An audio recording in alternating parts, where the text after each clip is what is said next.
is CFO Career Accelerator, presented by CFO Intelligence, with your host, Andrew Zezas. Expert guidance on accelerating your career, managing transitions, and serving great companies. And now, here's your host, Andrew Zezas. Hello and welcome to CFO Career Accelerator. I'm your host, Andrew Zezas. If you've joined me on CFO Career Accelerator before, you know that I share career insights and strategies for CFOs at middle market and enterprise companies. My goal is to provide guidance so that CFOs can enhance their careers, minimize transitions, and contribute to their company's growth. Now, during each episode, I'll share one idea, one thought, or one focus as part of an overall discussion intended to accelerate your CFO career. Today, I'd like to talk to you about minimizing career transition, a very important topic. Here are a couple of questions. First, is your job your career? What's the definition of a career? A successful career is the result of an executive taking control of the path he or she will travel that permits him or her to learn and best utilize skills, expertise, knowledge, and experiences in a manner that will deliver superior financial and other rewards. Now, a successful career is not a job, nor is it usually dependent upon one job, but most often includes a series of jobs with transitions in between. Now, achieving career success includes many things. Relative to today's topic, a successful career is one that is strategically planned and managed so as to minimize the frequency and the length of transitions. Okay, so you're heading into transition. Whether the transition was your decision, someone else's, or if it was part of a plan, transition's on the horizon. Now, the number of transitions that'll occur during your career will be affected by many factors, including the type of companies you'll serve, their successes, the mutual expectations of both you and your employers as to your objectives and the longevity of each role, and so much more. But you can take control of each transition and minimize it to your benefit. Now, what steps must you take to minimize your career transition, to minimize each transition? Advanced planning will mean a lot in shortening the length of transition. If you haven't properly maintained your network, if you haven't actively stayed in touch with those people who can help you, if you haven't regularly helped others so that they will be ready to help you, then ask yourself this very, very important question. Why the heck didn't you?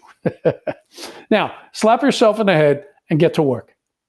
When you're going into transition, it's one of those times when you will need your network the most. Reactivate your network right away. Get in touch with your top-tier relationships. Let them know where you're heading. Give them your new career criteria. Offer to help them, and then ask for ideas and guidance. Reconnect. Get to work defining your ideal next role. That's very important. Your combined objectives for the next phase of your career, and be selective. Incorporate those objectives into your conversations, into your promotion, into your bio, your LinkedIn page, and everywhere else. Get out and meet those who can help you. Peer CFOs, COOs, CEOs, board members, senior partners at noted service provider organizations, and others who can either hire you directly or who can connect you to those who can. Now, here are a few very important ideas that I want you to follow as a means of minimizing the time that you'll be in transition, the time it'll take to land that incredible next role. 1, go to work every day while you're in transition. Now, that one sounds obvious, but to many it's not. Transition is not spelled V-A-C-A-T-I-O-N. It's not a vacation. Go to work at 8 a.m., take a morning and afternoon break for lunch, and wrap up your day at 6 p.m. If you need time to recharge your batteries before you jump in full speed, then take a vacation, whether at home, the shore, skiing, on an island, wherever. Then once your vacation's over, get back to work. Get back to working on your transition. Working from home, the operative term in that case is work. Motivate yourself. Dress for work while at home and in transition. Surround yourself with the tools of work, not toys.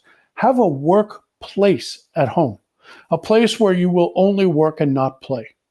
Work every day at finding a new job, all day, at networking, at helping others so that you can help yourself. Position yourself as a business influencer. Make yourself available. Keep a record of your accomplishments and promote them when appropriate. Shake a lot of hands. Have a lot of peer meetings. Offer assistance, request guidance, and be prepared to answer one very important question. How will our company benefit by hiring you?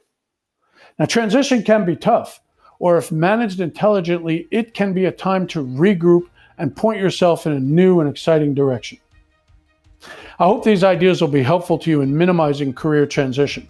For more info on how to minimize transition and accelerate your CFO career, check out our other episodes. Thanks for watching. I'm Andrew Zezas for CFO Intelligence and CFO Career Accelerator, wishing you short transitions and an incredibly exciting career.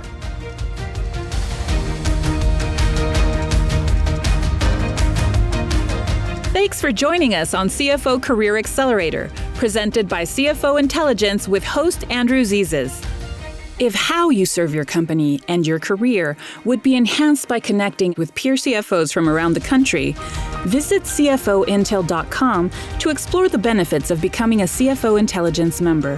While you're there, subscribe to CFO Intelligence magazine, take the CFO Business Sentiment Survey, arrange to attend exclusive CFO events, and explore our other CFO-focused podcast series, CFOs in Motion and Driving Opportunity, Your Company's Real Estate. Visit CFOintel.com. That's CFOintel.com. Remember to subscribe to this podcast series on Apple Podcasts or wherever you listen to podcasts.